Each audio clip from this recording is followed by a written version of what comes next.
চিনি এতে আছে 1, 2, 3।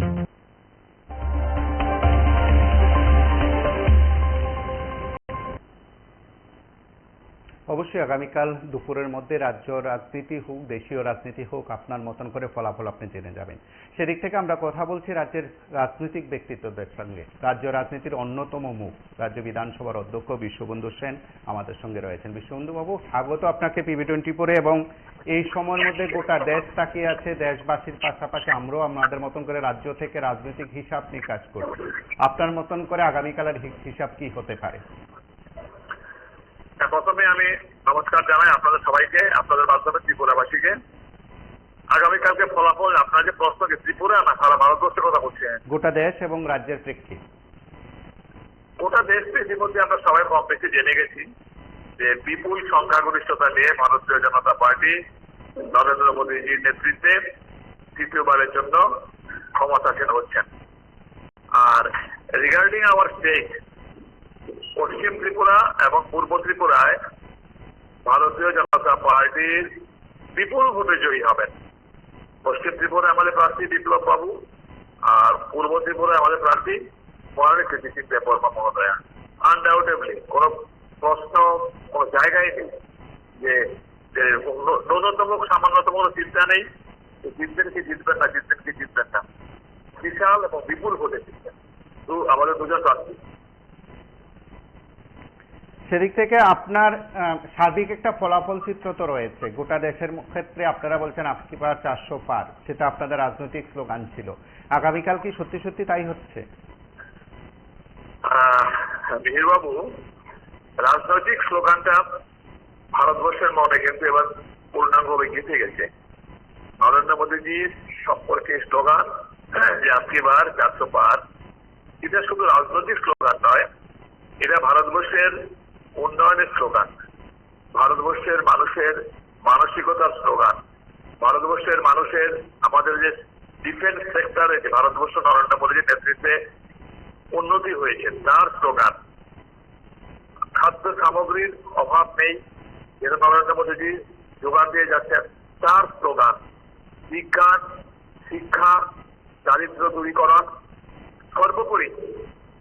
সর্বোপরি দুর্নীতি মুক্ত প্রশাসন, সমস্ত কিছু মিলিয়ে আপকি বার 400 পার মানুষের মনে ধীরে ধীরে এটা প্রচিত হয়ে গেছে। প্রথম দিন যখন স্লোগানটা উঠলো আপকি বার 400 পার, মানুষ তো মনে মনে চিন্তা করছে যে কেন আমরা বিজেপিকে ভোট দেব, কেন নরেন্দ্র মোদীজিকে ভোট দেব। তাই মানুষ দেখেছে দারিদ্র দূরীকরণ হচ্ছে, দুর্নীতি মুক্ত প্রশাসন চলছে, এবং সর্বোপরি ভারতবর্ষের বিদেশি শত্রুদের সঙ্গে চোখে চোখ রেখে ভারতবর্ষের যে সামরিক দিক দিয়ে যে উন্নয়ন, এটা মানুষ বুঝতে পারছে। সর্বোপরি যখন তখন যে কোনো জায়গায় ভারতবর্ষের যে কোনো স্থানে বোমা ব্লাস্ট হয় না, মাইন ব্লাস্ট হয় না, উগ্রপন্থী আক্রমণ নেই, মানুষ শান্তিতে আছে। সবকিছু মিলিয়ে মানুষের এই সিদ্ধান্ত। তাই আপকি বার 400 পার মিলিয়ে নেবেন। আগামীকালকে এই সময় মতো তো সবাই আমরা জেনে যাব। আমি রাজনৈতিক স্যাফোলজিস্ট নই, কিন্তু মানুষের মনোভাবে এই যে পাল্স, যেটা সিনিক নরেন্দ্র মোদীজির প্রতি, ভারতীয় জনতা পার্টির প্রতি সর্বক্ষেত্রে, যে কোথাও যেমন আজকে জম্মু কাশ্মীরে শান্তি প্রতিষ্ঠিত হয়েছে, 45-50% মতো ভোট পড়েছে জম্মুর কয়েকটা কাশ্মীরের কয়েকটা অঞ্চলে। এগুলো সফলতা। এবং আমাদের এক দেশ এক বিধান এক বিধান, পাকিস্তানের যে সেপারেট আপনার পতাকা ছিল, আলাদা পতাকা ছিল, আলাদা শাসন ছিল, এগুলোর বিরুদ্ধে মানুষ এখন জেগে উঠেছে। এবং সর্বোপরি যে ইন্ডি জোটের যে পরিবারতন্ত্র, কারাপ্টেড, সাম্প্রদায়িকতার ভেদ বুদ্ধিতে নিমজ্জিত, মানুষ বুঝেছে, সচেতন হয়ে এবার মানুষ ভারতীয় জনতা পার্টিকে নরেন্দ্র মোদীজির নেতৃত্বে ভোট দিয়েছে। তাই আপনার এই সফলতা আসবে আপকি বার 400 পার। সেদিক থেকে বলতে পারেন বরাবরই রাজ্য রাজনীতিটা আপনি একটা মানে লড়াইয়ের মুখ বলতে পারেন, বা আমরা সেভাবে ব্যাখ্যা করি অনেকটা, রাজনৈতিক মহলও তাই বলছে। যেহেতু দীর্ঘ সময় বামেদের শাসনও আপনি ধর্মনগর থেকে বলা যেতে পারে জয়ী হয়েছেন, রেকর্ড ভোটে জয়ী হয়েছেন, এখন আপনার দল সরকারে আছে। সেদিক থেকে এবারের লোকসভা ক্ষেত্রে আপনার যে বিধানসভা বা আপনার যে রাজনৈতিক ক্ষেত্র সেদিক থেকে কি বার্তা থাকবে, কিভাবে আপনি উপহার দিতে চলেছেন বিজেপিকে?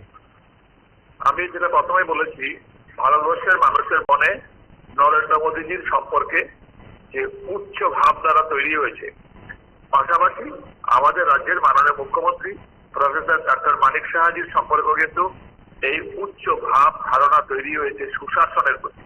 তাই নরেন্দ্র মোদীজি পাশাপাশি আমাদের ডাক্তার মানিক সাহাজির নেতৃত্বে যে ত্রিপুরা সরকার চলছে, মানুষ কিন্তু খুব সন্তুষ্ট, স্যাটিসফাইড। আমাদের ত্রিপুরা রাজ্যের যেমন আমরা বলি ডাবল ইঞ্জিন সরকার, তেমনি বলি ডাবল ইঞ্জিন রিফ্লেকশন। একজন হচ্ছে মোদীজি, একজন হচ্ছে মানিক সাহাজি। সেই হিসাবে বলতে পারি উত্তর ত্রিপুরায় আমাদের পূর্ব আসনের প্রার্থী, ভারতীয় জনতা পার্টির প্রার্থী আমাদের মহারানী কৃতি সিং দেববর্মন মহোদয়া বিপুল ভোটে জয়লাভ করবেন, কোনো সংশয় নেই, কোনো দ্বিধা নেই। সিপিএম কংগ্রেস যতই বলুক উত্তর পূর্ব ক্ষেত্রে কিছুটা এই আছে, সমস্যা আছে, এই আছে, কারো কারোর মধ্যে গ্রুপিং আছে, কিচ্ছু নেই। প্রার্থী নিয়ে আমাদের এলাকায় কোনো বিক্ষোভ নেই, কোনো রকম সমালোচনা নেই। মানুষ প্রাণ ভরে ভোট দিয়েছে। মানুষ বরাবরই সিপিএম বিরোধী, কংগ্রেস বিরোধী। কংগ্রেসের সিপিএমের বিতালি মানুষ মেনে নেয়নি। আমি আপনাদের একটা কথা বলি, অনেক সময় সিপিএম রেজ করেছিল করতেন যে উনি তো বহির রাজ্যে থাকেন, কৃতি সিং দেববর্মন মহোদয়া। রাজবাড়ির মেয়ে মহারাজা কৃতি বিক্রম কিশোর মানিক্য বাহাদুরের এবং মহারানী বিভু কুমারী দেবীর মেয়ে, বাইরে থাকুক বা ভেতরে থাকুক, ওনার ভাই প্রসূন কিশোর দেববর্মন আমাদের রাজ্যেরই মানুষ, উন্নয়নের জন্য চেষ্টা করছেন, কাজ করছেন। আমার প্রশ্নটা কোন জায়গায়, অজীবন রিয়াং বাবু সিপিএম প্রার্থী ছিলেন এক সময়, প্রায় 3-4 বার উনি জয়ী হয়েছেন। ত্রিপুরা রাজ্যের পূর্ব আসনের কয়টা মানুষ অজীবন বাবুকে দেখেছে উন্নয়নের ক্ষেত্রে, যে কোনো ক্ষেত্রে, সামাজিক ক্ষেত্রে। এরপরে যখন আমাদের বর্তমান বিরোধী দলের নেতা সিপিআইএম এর জিতেন চৌধুরী বাবু, উনিও তো এমপি ছিলেন, ওনাকে কয়জন মানুষ দেখেছেন? আমাদের উত্তর ত্রিপুরা বলুন, পূর্ব ত্রিপুরা সাক্ষর এলাকা, যে কোনো ক্ষেত্রে বলুন, মনে করতে সাপুর পর্যন্ত তেলিয়াপুরা হয়ে কয়জন দেখেছেন ওনাকে উন্নয়নের ক্ষেত্রে ঝাঁপিয়ে পড়তে, কাজ করতে জিতেন বাবুকে? সুতরাং এটা সিপিএম এর নিজেরা যেরকম কোনো কাজ করেনি, মানুষের সামনে ধরা দেয়নি, কোন আগ্রহ ছিল না। এটা এই আমাদের বিজেপি প্রার্থী আমাদের মহারানী কৃতি সিং দেববর্মা মহোদয়ের সম্পর্ক তারা এই জিনিস চালিয়ে দিয়েছিলেন, কিন্তু বাজারে সেটা বিপুল ভোটার থেকে অ্যাকসেপ্ট করে, বিপুল ভোটে জয়ী হবে আমাদের প্রার্থী।